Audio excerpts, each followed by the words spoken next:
Hello you guys, I hope that you guys are all doing really well. So today's video is exciting and I think it's probably the most fun that I've had shooting a video to date. And part of the reason for this is that I love pranks and I got to prank a whole lot of my family members to make this video. But apart from that, this video has an incredibly valuable lesson for you guys if your goal is to sound like you are from the United States. So if you fall into that boat, then definitely keep on watching. So as you guys may or may not know, I work with advanced English speakers who want to get typically to a native speaker level. And it's really easy to be hyper-focused on grammar or pronunciation or intonation in trying to sound like a native English speaker. But something that I talk about really frequently with my clients is this idea of cultural communication. How do we communicate within our culture? And if you choose to totally ignore this aspect of communication, I can tell you that even if you have the pronunciation and the intonation and the grammar down perfectly, if you communicate using the norms, the cultural norms of your native language and culture, you are not gonna sound like you're from America. So I wanted to explore that further with you guys today. And so to do this, I did a little experiment that I called the Eyebrow Experiment. So here's exactly what I did. So after I filmed last week's video, I already had my makeup done. What I did was I went over to the bathroom and I decided to paint my eyebrows bigger, but not just like filled out bigger, like that look that's popular. I really tried to go for a look that was bigger than anyone would possibly think is a nice kind of big. So my intention was to try to make my eyebrows much too big for my face without overdoing it so much that it would be immediately obvious that it was a prank. So I think I hit somewhere right in the middle, but why don't you guys be the judge of that? Here's the video that I sent to a bunch of my family members last week. Hi family. Okay, family dilemma here. So I just finished filming like a 45-minute YouTube video and I had tried to be a bit more like glamorous and then I just went to the bathroom right now and I was like, eugh, I think it's a bit too much, my eyebrows, but Peter thinks that they look really nice.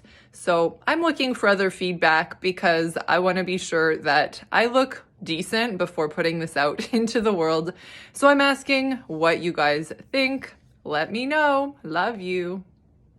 All right, you guys, so that was the video that I recorded. So just to be super clear, this video is not in any way intended to be an eyebrow commentary. And I'm not hating on big eyebrows either. I actually love that big eyebrow look. However, the eyebrows were so big that I don't think anyone would actually think that they looked nice on me. So the purpose of this video was to show you guys how Americans express that they're not super into something. And it's not just by saying, no, I'm not into this. They have much softer ways of framing this that I think are very valuable and really interesting to get to know if your goal is, again, to sound like you're from the United States. The first group that I sent it to was my husband's family, and they are all born and raised in the United States. And I was dying to get this out, and I didn't think through it very well, so I did send it to them in a family group chat. So this may have possibly skewed some answers, but here's what happened. So I sent the video, and right away I got a response from my mother-in-law, and she wrote, "Not falling for it, Vicky. You're totally kidding. This is another leopard trick." Have you guys heard of The Boy Who Cried Wolf? Yeah, good lesson in this for all of us. So years ago, I tricked my mother-in-law because, again, I just love pranking people, and my sister-in-law were out and we were at TJ Maxx and I bought this ridiculous outfit, and it was leopard print, and I'm not hating on leopard print, but it was like mismatched leopard print and there were sequins, and I went back and I tried it on and I was like, oh, this is the outfit that I bought. And pretty much everyone that was there was like, wow, you look amazing. And I was thinking, liars. And then my mother-in-law, God bless her, just said, rawr. So she kind of acted enthusiastic, but she didn't actually say that I looked nice. So when she wrote, this is just another leopard trick, that's what my mother-in-law was referring to. And then I thought, no, it was way, way, way too obvious. But because I was so excited to film this video and I thought like, this is my only chance. My family will never ever fall for anything that I do like this again. So I tried to save the situation. So then I wrote, I'm dead serious. I just filmed the whole video. So I'm guessing you think I shouldn't use it? I agree. I think it looks ridiculous. Peter is saying it looks nice. So then I think what happened in the background is really funny. I'll get to that in just a second. But then my lovely, wonderful sister-in-law spoke up, and here's what she had to say about my eyebrows. So she said, the shape looks amazing. It probably looks great on camera too. I think I'm used to seeing you with a bit of a thinner and lighter brow. Ultra glam for a night out though. Then she says, can you send me the video clip? So other than my mother-in-law not believing me, let's look at what my sister-in-law wrote. If you are from a culture that's not American culture, you may actually perceive what Michelle wrote as incredibly kind and sweet and positive, supporting my new big eyebrow look. However, if you're familiar with American culture, you would know that Michelle was putting up lots of little red flags in a polite American way to show that she, in fact, wasn't totally pro the eyebrows for this video. For example, she said, oh, that'd be really glamorous for a night out. But again, the implication was, but maybe not for this video. I'm sure they look great in the video, she said, but can I see the video? Can I double check that this is the case? And for all you Europeans watching out there, this may seem like my sister-in-law isn't being honest. And this is the main crux of this video that I want you guys to understand. And that is that we view everything through our own culture's lens, okay? So for Americans, that's how you express dislike of something if you don't want to hurt the person's feelings. And not hurting people's feelings is actually really important in American culture. It's really interesting because in other ways, American culture is very, very honest and direct, but not usually when it comes to possibly hurting someone. So I want you guys, if right now you're still thinking, she's just a liar, she's an American liar, I really want you guys to take a step back and reframe how you're looking at the situation and really think about it through the lens of a cultural difference. So before I share the other reactions with you guys, I want to tell you what was happening behind the scenes of these text messages. So my sister-in-law calls up her mom, which is my mother-in-law, and she's like, Mom, what are you saying? You're being so rude and insulting to Vicky right now. Let her be. Like, she's experimenting with a new look, and don't say that you think she's joking. It's so insulting. And my mother-in-law tried to insist. She's like, no, that's just her sense of humor. Don't you know her? And Michelle's like, I don't know, maybe not, so be polite.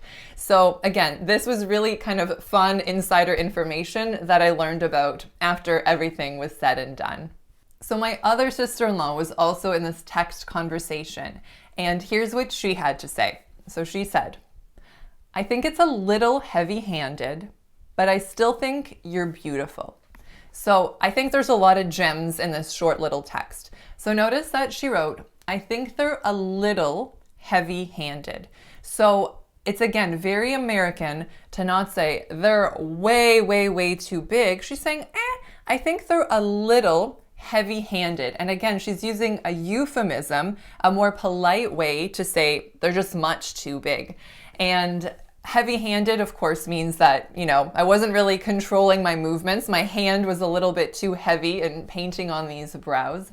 And the word little, again, I think it's really interesting to really think about this, that Americans may say little when they in fact mean a lot. And Americans in general tend to use a lot of these words called qualifiers, and qualifiers are words that kind of tend to minimize or maximize the amount of something. And I think the other interesting part of Maria's text was, but I still think you're beautiful. So she's saying, maybe I don't think that your eyebrows are perfect, but it doesn't even matter because you're beautiful anyway. So let's not worry too much about your big eyebrows. It's all good in the world. Next thing that happened was that my sister-in-law texted my husband and she wrote, I feel so bad for Vicky. Meaning, Michelle felt that she communicated with me explicitly enough to make it known that the eyebrows, they're probably not gonna work in this fake 45-minute video, even though she never directly said that to me. So she's texting her brother saying like, oh, what a crappy situation this is. It's unfortunate. I feel so bad for your wife right now. And I didn't make the prank go on for too long. It was shortly thereafter that I wrote them all a little explanatory text. And then Michelle was just like, OMG, I can't believe this. And I think it's really interesting as well what she followed up with. So let me share that with you guys. So here's what she had to say. I think it's worth mentioning I was comfortable being more honest with you because we're family and I know you personally. But if you were someone I didn't know as well and weren't sure if you'd be really sad or hurt, I would have said that you looked great. So relationship really influences our comfort with honesty too. And even though Michelle specifically used the word honesty, again, I want you guys to not really tie your beliefs to this topic into like honest versus dishonest. I want you again to frame it in terms of cross-cultural communication. I think that'll serve you much better if you do that. In all of this, my brother-in-law, Michelle's husband, and my father-in-law were all totally silent. Not a peep out of them. They all knew better than to contribute to a conversation about my controversial eyebrows, which I thought was also amusing. So before we get to my final example of how an American might share that they don't like something, I want to share with you guys what my cousin shared with me regarding her thoughts about my eyebrows. So my cousin, even though she no longer lives there, she was born and raised in Poland. And if any of you guys watching are from Poland, you'll know that in Poland, you are very, very brutally honest about what you think, especially if someone flat out asks you your opinion. So this is what my lovely cousin Carolina had to say about my eyebrows. She said, the eyebrows are too much. Too much. What did you do? Did you just like use kredka, which means a pencil? And she said, no. Too much, babe. You're such a naturally beautiful girl that you don't need to improve anything, especially your eyebrows. No, too much, honey. Sorry to say, too much. So I think the contrast here is perfect. So we go from, no, you look beautiful, and maybe they're a little heavy-handed, but you're still gorgeous, to you're gorgeous, but absolutely not. These are too much. I don't know how many twos there were, but that's how many times my cousin said it. She repeated over and over, these are too much. And that is a very, very direct way of communicating, and that's exactly how many cultures would communicate in a situation like this. And so it's funny, right? So earlier I was saying, don't look at Americans as being dishonest because that's not the case. And similarly, if you are an American watching this, don't look at my cousin as just being tactless and abrasive because again, that's totally not the case. That is just how the majority of Polish people would express themselves in this kind of situation. And she was 1000% doing this, having my back because she didn't want me posting a video in which she thought my eyebrows were way too big. I grew up surrounded by different cultures. My mom's Polish, my dad's Greek, and I grew up in Canada, and then I married into an American family. So I'm always kind of thinking about this and looking at situations through different lenses. And that's kind of why I got the idea to make this video, because sometimes I hear certain family members say about the other side of the family, oh, well, this group is very much like this.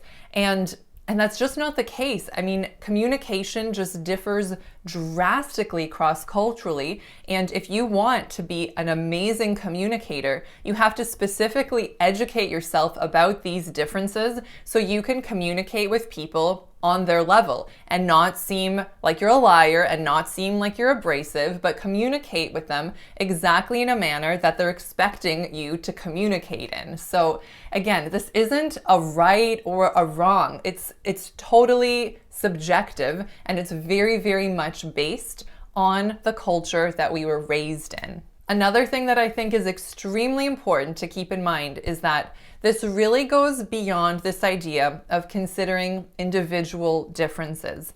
And I've read a lot about this topic, and one book that you guys have probably heard me talking about in the past is called The Culture Map by Meyer. And here's what she had to say about this topic.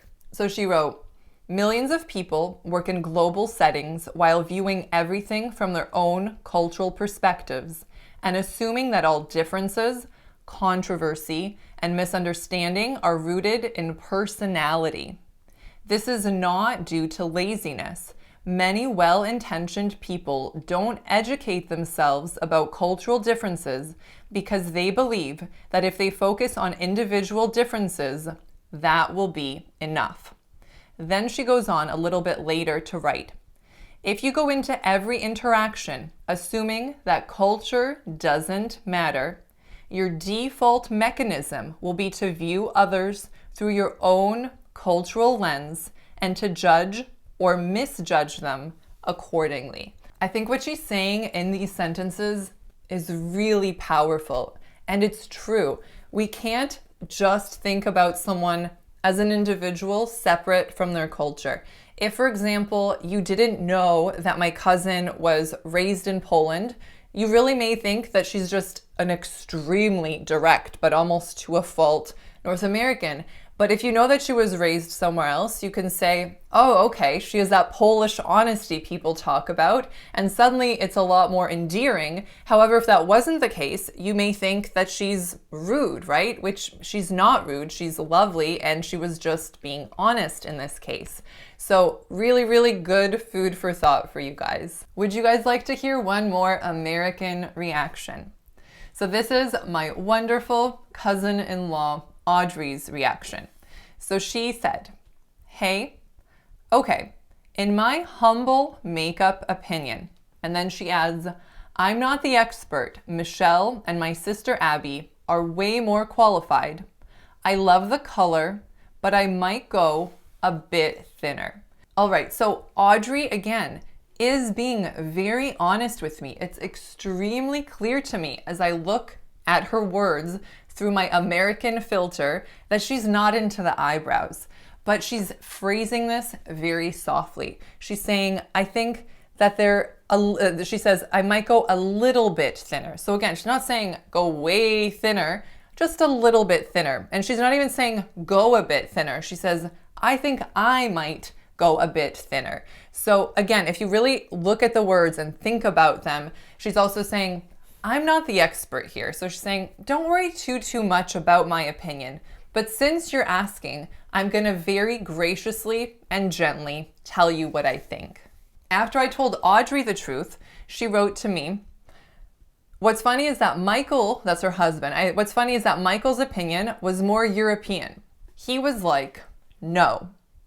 However, what I wrote to her was, yeah, he said no to her, right? He didn't say no to me. He didn't write anything to me. So it's unfortunate that he didn't, because it would have been interesting to see if an American had just been so direct and honest with me. But in this case, none of the Americans that I polled for this experiment had very kind of clear no, like my Polish cousin Carolina did. So what's the lesson for you guys in all of this?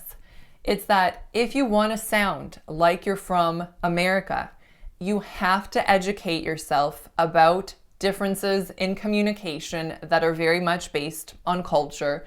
For example, that book I mentioned to you guys, is an excellent reference book. I literally recommend it to almost all of my clients. I found so much value in that book. So you can check out that book or other similar books.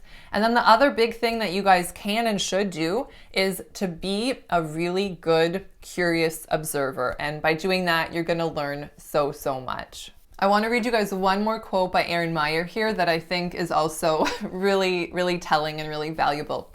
So she wrote, "In the Netherlands, we give feedback very directly, but we're always polite." And that's she's actually quoting someone within a quote. And then she goes on to say, "I love this comment because a Dutch person's feedback can indeed be both brutally honest, yet delightfully polite, but only if the recipient is Dutch. If you happen to come from one of the 195 or so societies in the world that like their negative feedback a bit less direct, then in the Netherlands, you may feel that Martin's politeness is downright insulting, offensive, and yes, rude." So again, I love this quote because it really just drives home the point that we're always framing things based on our own background, whether we like it or not. Our brains are just wired this way. So instead of trying to pretend this isn't the case, we just have to know this, accept it, and kind of go from there.